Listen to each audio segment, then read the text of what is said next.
Now Obi-Wan can be like, remember when I said from a certain point of view? Yeah. I meant from your dad's point of view.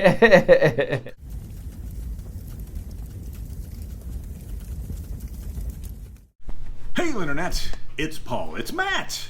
The Dork Lords. We are here talking about Obi Wan Kenobi. The season finale, part 6.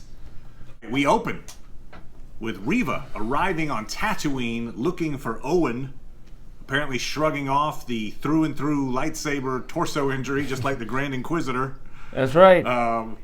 Just like she did when she was but a pup. Right, exactly. Yeah. We'll talk more about that in a second. But our refugees, Sans hyperdrive, are running from Vader's Star Destroyer. We end with a series of scenes in which Obi-Wan resolves his arcs with various characters. Obi-Wan Vader, Obi-Wan Leia, Obi-Wan Reva, Obi-Wan Luke, and Obi-Wan Qui-Gon. And in the middle of those scenes, we get a Vader Palpatine.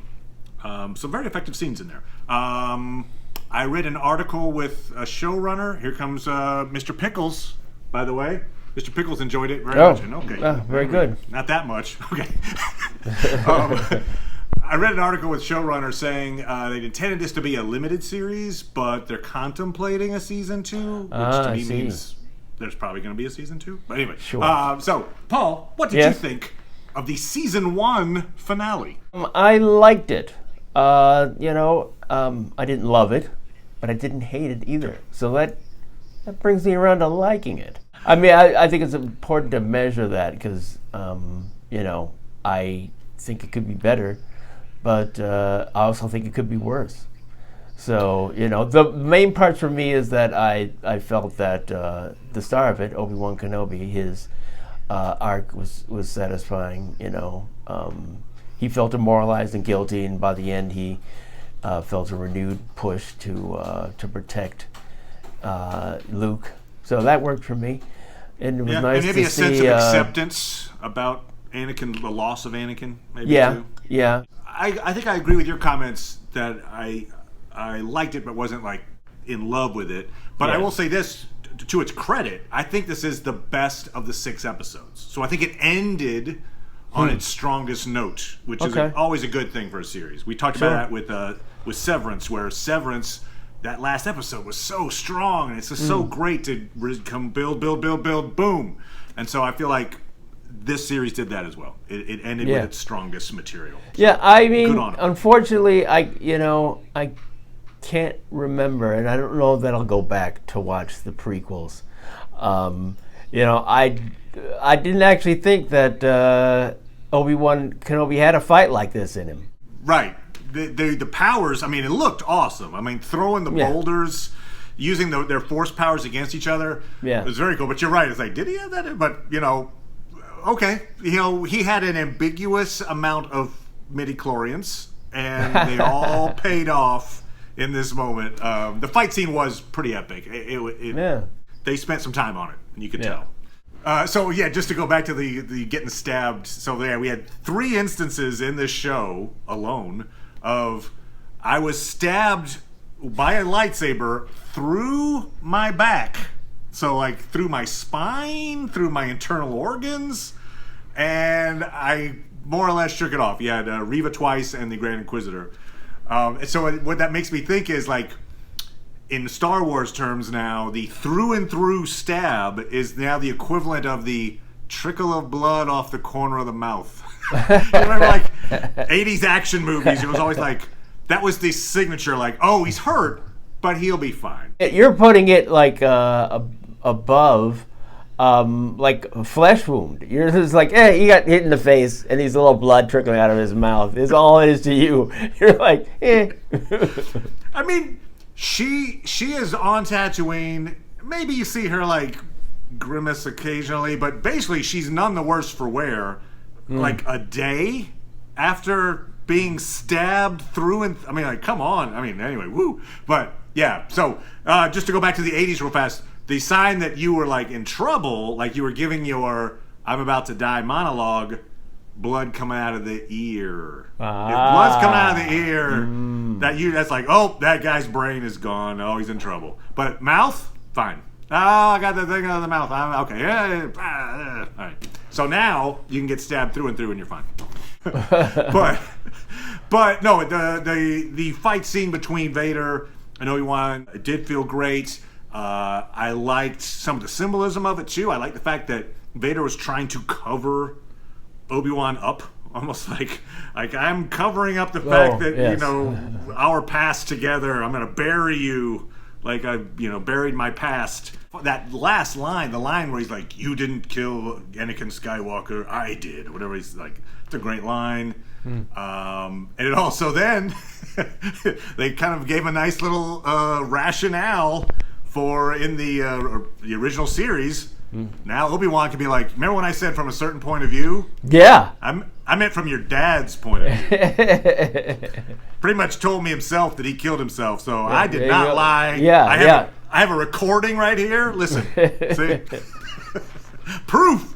Interesting that Obi-Wan, beats Vader again and leaves him again. Yes. Could have finished him off. No, he couldn't have. No. He couldn't. He does say later to Reva when she's like apologizing for failing or whatever. He says like, it's never wrong to show mercy. Yeah. And I think that's his code, and so could be. I get it. Another person might have thought, "Hey, this guy's gonna do terrible things for years to come. I'll just wipe him out." But no. No, mercy. Yeah, I think essentially that you're a Jedi, Matt. Because you expressed you're going. Yes, I've discovered that you are very merciful. You are very merciful. If I was John McClane, well, first of all, I wouldn't have gone in an air duct. But Ellis, you'd still be alive, my friend. Now, the split mask and the dual voices was awesome. I mean, it looked great. That worked. It was. I gotta point out that they did the split mask scene in Rebels. Sure. So Ahsoka strikes off part of his mask, and you see Anakin's eye, and he says basically like, "I destroyed Anakin," and then they go back to fighting. Yeah. So it kind of feels like the showrunners were thinking like, "That was a cool scene. Nobody watches Rebels." Yeah. Let's just do it here too. It would be one thing if it wasn't connected to the show, but it's like it is considered canon. It's just a little like it feels a little like they just borrowed from another cool show. Anyway. But it is cool. It is cool. And then he would say, "Oh no, you didn't kill me. I killed myself." I have to say that all the time because people keep slicing half my mask. You wouldn't believe how many times this happens to me. I mean, exactly. I've seen the future. It's gonna happen again. Yeah, if you look closely, there's a little line there. Yeah, so he's got the little the seam in it. Just hit right here if you can. Yeah. I liked that they did the Qui-Gon cameo. I did think it was so short. It was basically just like hey, what took you so long? Follow me. Yep. Which is great. It's fine. You assume, they're going to have further conversations, and this is going to help Obi-Wan on his journey, toward the original series. But man, that conversation could have been so interesting, like just like a post-mortem on what went wrong with Anakin or with the Jedi. I don't know, there's a lot of things that could have happened there that I was kind of like, I just wanted more. That's not the tradition of the, I guess maybe you could say that Luke had an extended conversation with Yoda, I guess, in the, the ninth film. But, most of the time, though, they're just stopping by to say, "Hey, go over here, use the Force." Hey, nice, stopping in at the celebrations and stuff, because, those ghosts, those Force ghosts load the party down. As you pointed out, throughout even this series, redemption is very easy to acquire in Star Wars. Yes. So we see it again with Reva, Yeah. I lynched Jedi for a living. Yep. I tortured kids, cut people's hands off that disagree with me, but now I regret it. Yep. All right, you're fine. You're good. There you go. Join the club. That's right. Wow. It is a weird it's the absolution, but man, these people are doing some pretty terrible things, and then just cashing in after the fact. A la Vader, a la Kylo Ren. You're like, okay, you're forgiven. Like, okay, all right. Are you? But okay. Well, I mean, this is the rare, like, I'm, feel bad about it, so I repent, and then I get to live, like, That's true. That's true. Anakin Skywalker, when he finally admitted that, and saved his son, he died, and so did Ben, yeah. Yep, See, look at you. I'm saying they're born names, and you're like, no, Kylo and Vader. No, it's Kylo. He was evil. He said Anakin's dead. I take him at his word. So this is my question for you, good sir. This is maybe one of the points that I thought was like, what was Reva's motivation for killing Luke? Oh, you mean she was going to kill Luke, right? Not for killing Luke, but she was going to kill Luke. Yeah. Oh, payback. It's your son. So I guess she realizes that, and so she's like, this'll teach him. This'll teach Vader. I can't kill him because he's so much better at the Force than me. But if I kill his son, the son doesn't even know about yet. I agree that seems to be the most likely. We're not told. Yeah, we're not told. So that's all we can guess. That's what So I assume that's what it is. Because at the end of Episode 5, we're told that her motivation is to be good enough at finding and killing Jedi that she can raise to the rank of Grand Inquisitor, become Vader's trusted lieutenant, and then kill him when his guard's down. Yeah. But hint to potential Vader assassins. Get him while he's in the Bacta tank. Just a tip there. But okay, anyway. But now that plan's shot. Vader saw through it. Okay. So I think you're right. I think we're supposed to assume that she knows that Luke is Anakin's son. We're not told that, but okay. I guess, Skywalker, maybe she figured it out that way. I don't know. And she's trying to kill Luke to get revenge on Anakin, even though Anakin doesn't know Luke exists. Yes. So it's like, I'll kill that son he doesn't know about. That'll get him. I don't know. It's weird. Well, one thing we don't have is, in this universe is, FaceTime. So you can't okay, well, hold a second. Let me get out and now I'm going to FaceTime with Vader. Right, okay, right. You see this kid? He's yours. And I just killed him. Yeah. I'm making sure to not stab him in the stomach because we know that, lightsabers aren't good at killing you through the stomach. So I'm going to put it through his head. Exactly. It's like a Highlander, you got to chop the head off. There can be only one. That's right. I will say, and this is risky because I don't want to start a 10-minute discussion, but given her character, it's much easier for me to buy that she'd kill an unconscious Skywalker for Luke to contemplate the exact same action in Last Jedi. I just noticed some symmetry there. They're standing over. Please. Apparently, you would have been fine with Luke trying to kill Ben if Ben had just stayed asleep. It's like, ooh, I gotta kill. You know what? No, I won't do it. I'll walk away. You would have been like, oh, that's okay. I feel like the showrunners started with a scene that they wanted. Hey, we want Reva standing over Luke with a lightsaber. And then they tried to get a rationale for getting there. No. And I just wonder if at some point the storyline for her changed, but they wanted to keep the same ending. And so they just kind of shot it anyway. Because it doesn't... we have to come up with the rationale of why she's doing this. I mean, she's like, oh, my plans are ruined. Oh, so there's a kid that Obi Wan is apparently hiding out on Tatooine. I'll go kill him. What? Like you really have to fill in the gaps to go. Oh, she's probably thinking the kid that Obi Wan's hiding is the son of Anakin, and then if I kill him, that'll be me getting back, even though he doesn't know he's around. I don't know. There's some hops and skips. And I guess she didn't kill. Did she kill any kids before? Does she kill kids? She tortures kids. She tortured Leia pretty good. Yeah, torture, but she didn't kill him. Come on, she didn't kill him. Yeah, she didn't kill him. That's where she draws the lines. Yeah. Where is that line that she draws?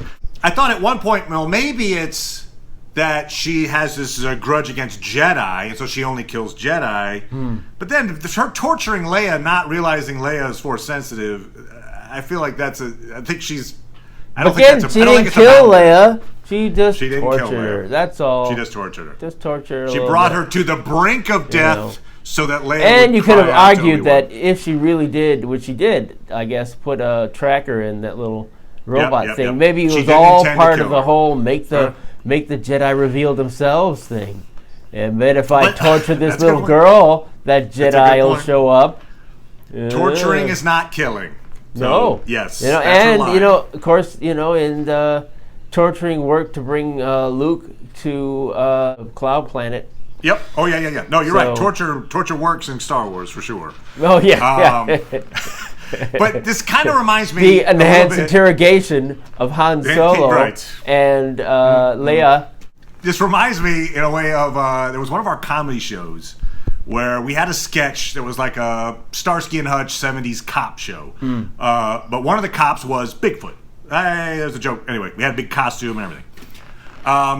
And we decided to include a callback in which at the end it was like a hostage negotiator sketch. And at the end of that sketch, Bigfoot steps out unexpectedly, saves the day, and then the negotiator's like, "What? You were there the whole time?"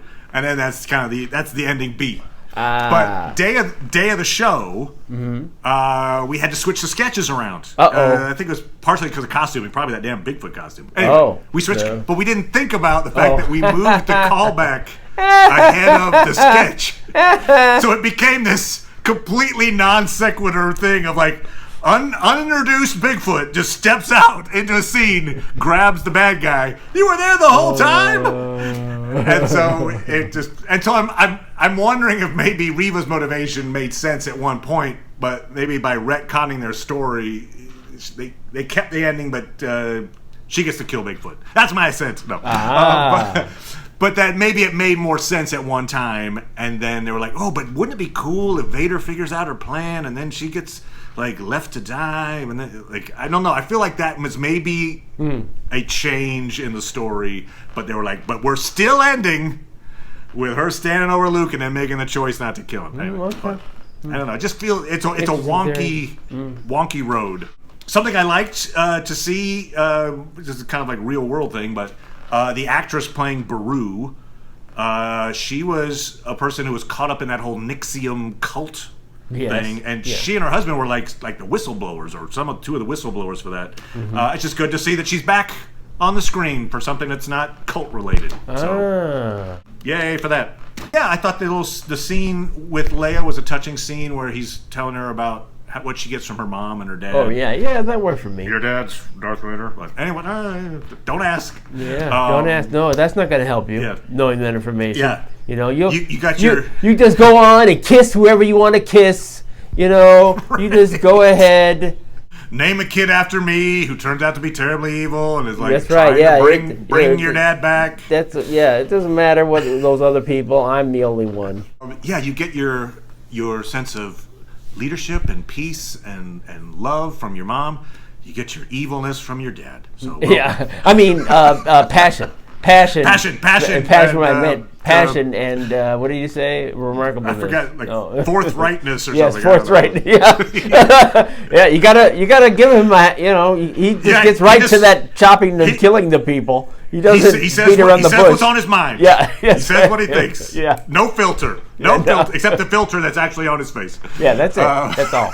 I liked the little Palpatine exchange. I thought that was a nice little tie-off for that character to be like, showing he's still there and that's his master. It did come off kind of like, I will get them. Kind of seems like you can't forget the past. I've forgotten the past. Oh, okay. Right. Well, he says what he needs to say. He's forthright, Paul. It did have some effective scenes in this thing. I do think it was the best of the 6 episodes. But yeah, overall, there was something about this show. Like, if this was happening during the pandemic, I would have been like, oh, maybe the pandemic screwed up their filming schedule or something. But, it's that kind of a show where I'd like to give them an excuse, and I don't know that there is one. So it's just like, yeah, okay, all right, but good on them. I did enjoy this last episode, and so yay for that. We'll be back talking about Star Trek: Strange New Worlds, and maybe we'll see what the other show we're gonna bring in now that this show's over is. But it's suspense. You don't know, and probably we don't know. Probably, we don't know. You can put in the comments if there's a show that you out there would like us to begin covering. Keep in mind that, like, for instance, Umbrella Academy just dropped. Great show. We've covered it before. Sure. But they threw out all the episodes at once. And it does make it tricky to cover. It's like, okay, by the time, if we covered it one episode at a time, we'd be done covering it, in October or something. And we're like, hey, I hope you guys enjoyed that. You're not watching this anymore. But anyway, so we're thinking it through. You guys out there think it through. Come on back, and we will see you guys next time. Bye. Bye.